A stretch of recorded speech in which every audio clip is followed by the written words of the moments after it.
Previously on Transformers University, we took a look at the beginnings of the Marvel UK run and how it fit into the Marvel US run of the Transformers comic book. Now, we take a look at the first two stories deliberately set to take place in between issues of the Marvel US run, here on Transformers University.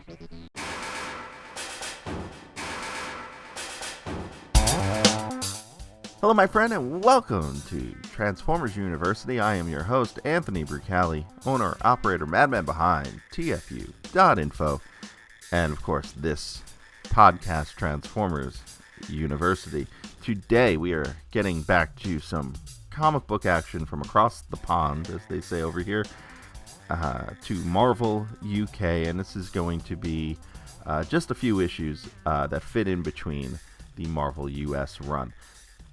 Now, before I jump into that stuff, first off, if you had a chance to go catch the video for the previous episode, the Meet the Cast of Season 2, Part 1 episode, swing on by to our YouTube page if you haven't checked it out, youtube.com/TFU.INFO. Be sure to like and subscribe when you're there.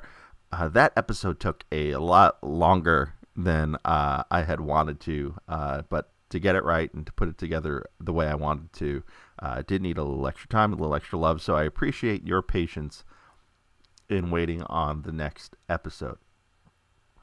Fortunately, this is going to be a fairly quick episode, and hopefully that will help keep us on track to being on time.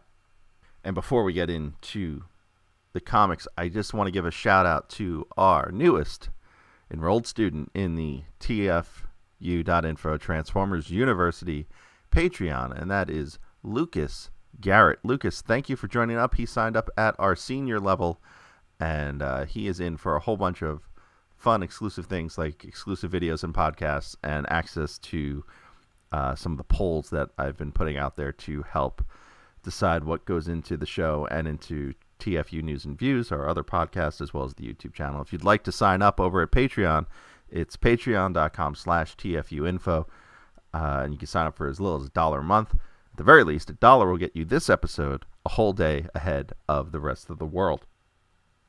Now, on to Marvel UK number 29. We will be covering issues 29 through 32. That is 4 issues of the comic. It's about 2 regular American comic books.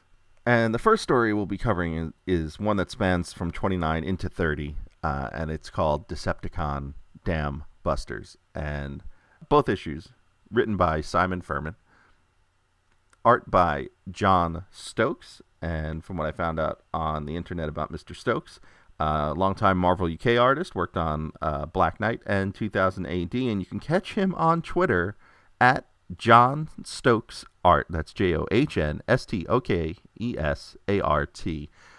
If you want to reach out to Mr. Stokes on Twitter. Colors by the late Steve Whitaker. And from what I could find about Mr. Whitaker, he passed away of a stroke in 2008. Was very much known for being a perfectionist, so much so that Neil Gaiman, famed comic book author and famed author, said he would have been the colorist on Gaiman's acclaimed book, Sandman, had he turned in his sample pages, which he held on to because he felt they weren't quite ready. So that is the late Steve Whitaker in a nutshell. Letters by Richard Starkings, and the editor on this issue is Ian Rimmer, and Ian Rimmer will be the editor for a little while here on the Marvel UK side of the Transformers comics, and most importantly about Mr. Rimmer is that he is the man who hired Jeff Sr. And Jeff Sr., for longtime Transformers fans, is one of the more well-respected artists that came out of the Transformers series in the 80s. So issue 29 is a lot of firsts for the Marvel UK run. It is the first all-color issue of Marvel UK's Transformers. It is also the first one to pick up directly where the US book left off and tells a story that takes place deliberately in between the US issues. So between the last one we covered on this show, issue 8, and the one we'll cover in a future episode, issue 9, all 4 of these books do take place. Also, just to note, cover art on these 2 issues. Issue 29 by John Ridgway and issue 30 by Mike Collins, and we spoke about both of those artists in previous episodes. Now, this story, as I mentioned, picks up where the Marvel book left off, and it picks up with Ratchet and the Dinobots making their way back to the Ark. And along the way, the Dinobots inadvertently scare a human outside of a truck stop bar kind of place. And Ratchet has to explain to the Dinobots why humans are scared of them and how come they're unable or unwilling to tell the difference between Autobots and Decepticons. And so this sets the stage for a flashback as told by Ratchet. And so the story Ratchet tells is actually taken from the cartoon and is basically a comic book adapted version of More Than Meets the Eye Part 2, where Optimus and Megatron fight above the dam. And being that this is the comic, it has to be told without Spike being involved. But it tells the story of the Decepticons attacking Sherman Dam. Interesting of note in here is Megatron colored once again with a gold chest as per his box art, and Rumble, the red one, causes the dam to overflow, which is a little bit different than the blue one causing it in the cartoon. And the story goes, the Autobots try to stop the Decepticons. Megatron and Optimus fight above the dam. Some of the lines they even speak in this scene are taken directly from the cartoon. They break out their energy weapons, Megatron with his mace and Optimus Prime with his axe. And Hound fights Rumble, pretty much loses and falls into the water. And then Prime falls as well, being distracted by Hound. And that is the end of issue 1. On to issue 2, where the Autobots now have to deal with the dam exploding and saving the human people in the general vicinity of the dam. Interesting art note here, Ironhide, drawn in robot mode, is actually his toy version and not the cartoon body. So his windshield is his face as opposed to being his chest. Bumblebee is drawn 2 different ways in some of these scenes. There's one where he's drawn with a visor over his eyes. In the very next panel, he gets caught up in the water, and he is drawn without his visor. It's the very next panel, really, and as he's sort of being washed away. The Autobots find a way to try to stop the flood by shooting down some rocks. They're really good at shooting rocks in the history of the series. And among those Autobots is Inferno, who is yet to be introduced in either the comic or the cartoon at this point in the game. But Inferno is shown for one panel from behind in almost silhouette, but that is certainly his first appearance. And also interesting to note that the name of the dam changes from issue 1, where it's called Sherman Dam, like in the cartoon, to the second part having it called Boulder Dam. Then we jump to pretty much beat for beat the scene in More Than Meets the Eye Part 2, where Ironhide and Bumblebee cut some trenches into the ground by having Bumblebee ride Ironhide and fire his weapon into the ground to create trenches for the water to flow into. But the ending here is a bit different. So in the cartoon, we hear this. Hey, thanks, neighbors! But in this comic, the humans are not very happy with the Autobots. While the Autobots think they've saved the day, the humans are like, yeah, what about all this water? And so much so that it even angers Mirage in this story, and he needs to be pulled away from the humans. And this is where Ratchet's story and the rest of the comic then goes ahead to tee up Josie Beller and GB Blackrock and their plans for the future of the Transformers.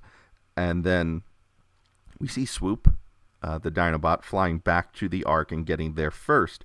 And he gets there first and is attacked by Guardian, who he left off the last time in Marvel UK.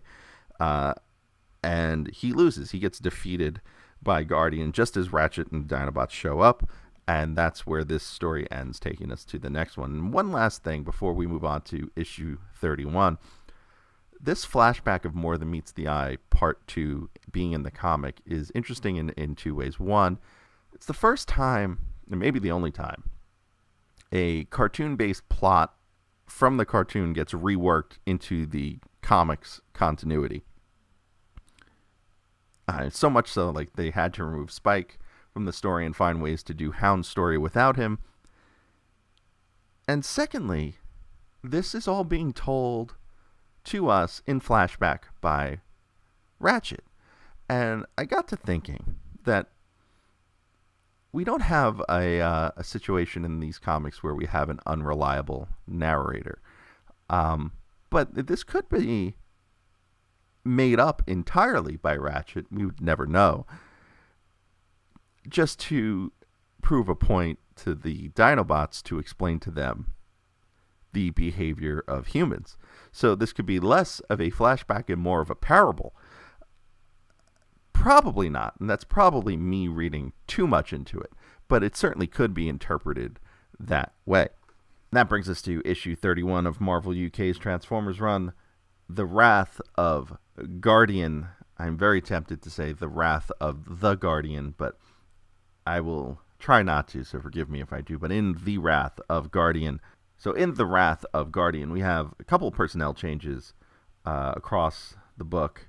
Cover art this time done by Will Simpson. It's a pretty cool cover. It's for the 4 Dinobots that haven't been beaten up by Guardian.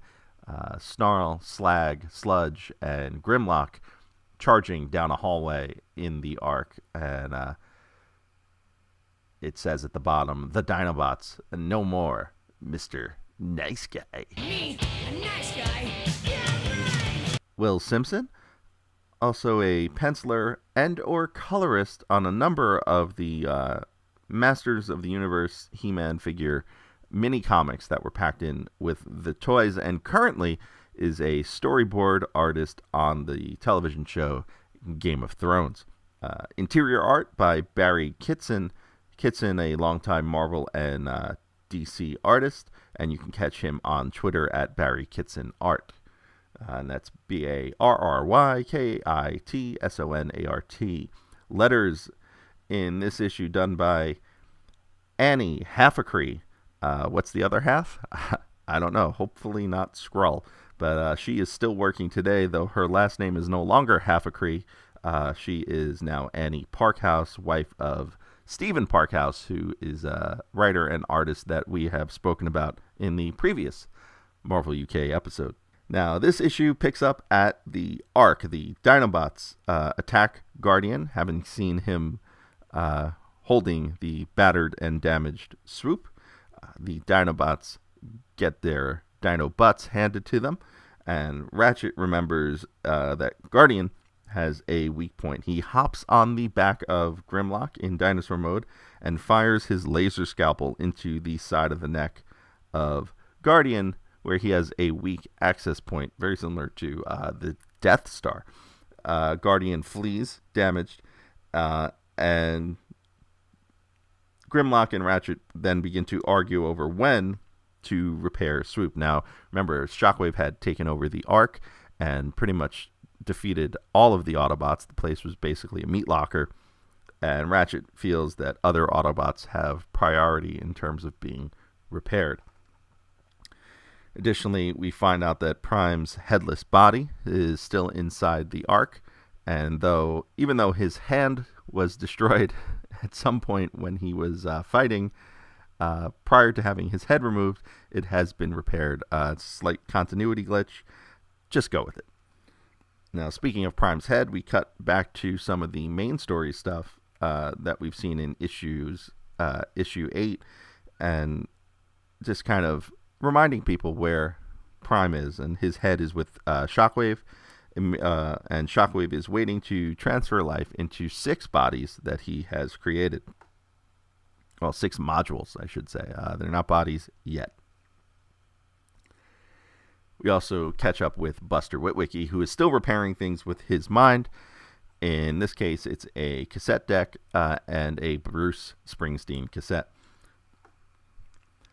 We come back to the arc, and Ratchet has repaired Prowl and Wheeljack and is currently working on Jazz. He actually mentions that he had to give up on repairing Sunstreaker, who was cut in half vertically by Shockwave's lasers a few issues back. And I believe we noted that he does not show up for a long time, and I think it's only on a cover or in a group shot that he does show up again in these comics.